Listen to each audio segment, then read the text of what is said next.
Hi there. I'm Kim from the blog queenofheartsclub.com. I've spent the past year experimenting with ways to lower my blood pressure through habit formation. In 2021, I lowered my blood pressure from an average of about 155 over 100 to an average of roughly 125 over 75 without the use of medication. Today, I'm going to take you through a day in my life to show you some of the habits I've formed to make that possible. One of the things I'd like to talk to you about today is the all or nothing mentality that can be very pervasive in the wellness space. We see this a lot when it comes to weight loss. We see this a lot when it comes to lowering blood pressure. There's this idea that you have to cut out all the salt, all the sugar, all the pleasure out of your life. And one of the things that I've found is that that's just not true. There's a lot of shame around how we treat our bodies. And I'm not talking about physical body shaming, which is a whole other realm of psychology. I'm talking about the actions we take, assigning a good or a bad moniker to them so that when we perform those actions, we get to feel good or bad about ourselves depending on the action. For example, going to the gym. We see that as something good for our bodies, something healthy, so we get to feel good mentally when we perform that action. But then we skip a day at the gym and we feel guilty. We are shamed that we are not getting up and going out and hitting that goal, even if we did it yesterday. The opposite is true for things that we deem unhealthy. For example, having a bowl of ice cream and binging your favorite show on Netflix. We deem these things unworthy because they aren't pushing us toward our health goals.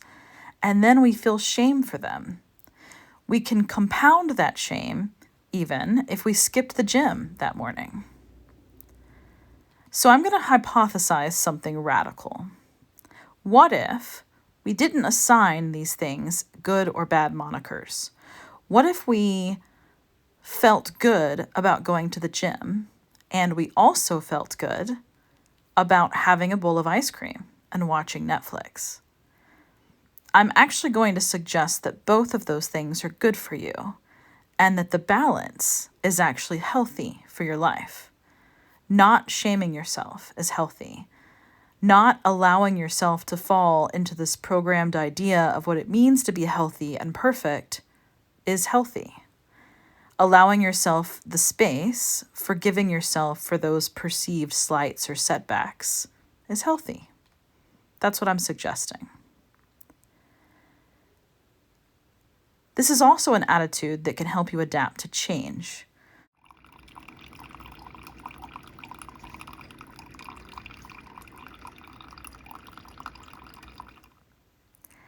Over the past 2 years, the COVID-19 pandemic has effectively taught us to deal with change in one way or another. You've either learned that you can adapt to the unexpected changes that are shaping our world right now, or you've learned that you can't handle it. And trust me when I say that's okay too. In fact, if you haven't gotten to the point where you feel like you can't handle it at some point in the past 2 years, you might actually be a robot. You should really check on that. So today, I was thinking about this as I made my coffee, as I do every day. I was thinking about ways that I have been able to adapt to this new lifestyle. Ways that I've been able to make sure that I'm remaining healthy and balanced. One of those things is writing every day. Writing fiction has always been a release for me. I've never really been good at art or photography or painting. Everyone else in my family has some sort of art that they're good at. But nothing ever really fit for me until I started writing. The great thing about art is that you can get lost in it. It's sort of a meditation. That's how it feels to me when I write fiction. So I have this ottoman here so I can prop up my leg. I did confirm with the doctor this week that I have a complex meniscus tear, which sounded bad. However, he said I didn't actually need surgery unless it got to the point where it was hurting so badly that it affected my daily life. And at this point, it's really not hurting as badly as it was, so I'm just taking care of it and being mindful of it. Speaking of art, these photos above the sofa in my office were taken by my dad. He grew these roses for my mom at my childhood home. We used to call them mom's roses because that's what my dad called them, but she never actually grew them. My father planted them, he grew them, and then he picked them to give to my mother. Before they moved out of my childhood home several years ago, he snapped these photos, and I keep them here as a memory. They make me happy every time I look at them, which really is the purpose of art in our lives. So I wanted to talk about this all or nothing mentality today because it was supposed to be a day of celebration. My parents and my brother were coming over today to celebrate my brother and my oldest son, who have both had birthdays in the past few weeks. Also, my brother just retired at a very young age. He's only 50. So we had a lot to celebrate today. We planned a big meal, we bought gifts, and everyone was going to get together and eat and laugh and play some board games. But then my brother tested positive for COVID. So he is vaccinated. He did not have the booster. My parents, who both did have the booster because, they're 70 and they have some health vulnerabilities, they both tested negative. So my brother immediately went into quarantine in one of the back bedrooms of my parents' house, and of course the party was off. I should mention my brother's staying with my parents right now, as he transitions out of being retired in Houston and now moving to the Austin area again. So the party was called off, but that's fine. We decided to go ahead and make the food that we were planning to make and enjoy it and not worry too much. My brother is only having some mild symptoms. He has a pulse oximeter and some herbs and some vitamins, so they are taking precautionary measures, and I'm sure that he'll be fine, but I still worry. So if I had an all or nothing attitude about today, my blood pressure would be sky high, right? I would forget about all the healthy foods in my fridge. I would stress eat, and I would think about my family all day, and I would worry. That's sort of something that's in my blood, actually. We're very emotional people. We react strongly. We worry a lot. It's sort of the makeup of my DNA. And this emotion can lead to that all or nothing attitude. It has for me in the past. That's the only reason I feel qualified to speak about this, because I've experienced this spiraling emotion and the feeling that all is lost before, which is possibly why I'm dealing with these blood pressure issues in the first place. But I'm here to suggest that when things go wrong, you can feel your feelings. You don't have to judge yourself for your actions in the moment. If you need to binge watch some Netflix and eat some ice cream, just lean into that. Listen to your body. Give yourself a break. Allow yourself to just be. So for breakfast this morning, I had some avocado toast. I'm using sourdough bread, avocado. I'm frying an egg to put on top. I'm also adding some Trader Joe's everything but the bagel seasoning. And then to spice things up, I'm adding some Frank's hot sauce. And to balance out that spice, I'm adding some balsamic vinegar glaze that I buy from Thrive Market. Speaking of adapting to things that go wrong, I tried 2 different avocados for this toast. One that was from last week, and one that was brand new. And both of those had those unappetizing brown spots on the inside. But I decided to pick around the oxidized fruit and just use the good parts and eat that. So that's what I did. Another example of adapting to the imperfections of life. Though this time I did not get egg shards in my egg, so that's a plus.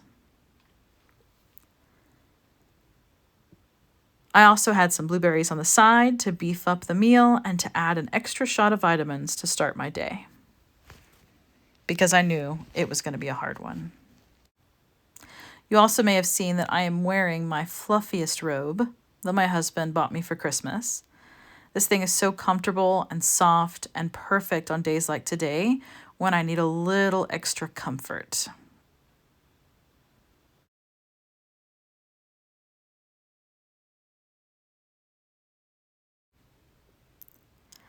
For lunch today, I decided to make the viral TikTok green goddess dip.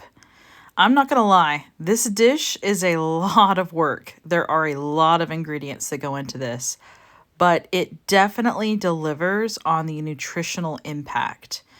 This has cabbage, lemons, green onions, cucumbers. Usually there's garlic, but I was all out of it. But there's also shallot, basil, chives. All I had was some dried chives. Nutritional yeast. Mine is a taco spice flavor because I use that on my kale chips. Rice vinegar, olive oil, walnuts or cashews. I used walnuts, spinach. Tons of nutrition, all kinds of plant-based antioxidants and vitamins. And it also packs a punch in the volume department because you could eat a whole bowl of this dip and fill yourself up on the cabbage. It's amazing. I don't actually know the calorie content of the meal, but I'll link to the TikTok video below so that you can explore that if you'd like to. If you're a big fan of chips and queso or chips and salsa or chips and guacamole, this is a great dish for you to try. There's a lot of prep work involved, like I said, so it's the perfect weekend meal when you have some extra time and you feel like really sinking into the repetitive chopping motion, and you just really feel like getting into a healthy meal. I will say my kids did not enjoy this dish. I could not convince them to eat more than a few bites, but my husband and I really enjoyed it. So you cut up the cabbage and the cucumber into very small bites, and then you put everything else into a blender to make the dressing. I didn't add any additional salt because the nutritional yeast already has salt in it. I didn't really measure anything here. I just eyeballed everything, and I get the feeling it's kind of hard to screw this one up. You just pour the dressing over the cabbage when you're done. It's going to be the cabbage and cucumber. And then you mix it all up, and then you dip tortillas into it and eat it like it's salsa. I would recommend that you try it if you're looking for a healthy meal that feels a little more relaxed. This is something you can eat while watching TV, and just probably keep it in mind for future Netflix binging. I wanted to show you what I do with my leftover lemon rinds. I have a mason jar full of vinegar I keep under the counter, and I add the used lemon rinds to it every time I use some kind of lemon juice in a recipe. I used to buy lemon essential oil from Young Living, and I would make my own kitchen cleaner with the lemon oil and some vinegar and some water. But then I realized that I could just soak the lemons that I'm already purchasing in the vinegar and allow the vinegar to extract the lemon essential oils and save some money in the process. Then, whenever I run out of cleaner, I refill my cleaner bottle with the lemon oil that I have infused in the vinegar from the mason jar, and then I start the process all over again. It's a great system, and it's such an inexpensive way to do this. After lunch, I filmed a little of my husband making his pretzel buns. This was something my son requested for the celebration today. We call them Turkey O'Brien's, which is a spin-off of the Turkey O'Toole sandwich that used to be served at Bennigan's. And these are the finished pretzel buns. We filled them with turkey and provolone cheese, and we dipped them in some honey mustard. Such a special, yummy treat, and I enjoyed every moment of it. Later that evening, I wanted something to snack on, so I had some granola. This is a great treat to have on a cold day. It really warms up the house because it has to cook for an hour. And it's a healthy treat that everyone in our house enjoys. And it stores well for about a week in a mason jar. So that's what I ate today. I hope you enjoyed the video. Come back next week. On this channel, I make one video per week on heart-healthy foods, wellness habits, and joyful living. So I'll see you again next week.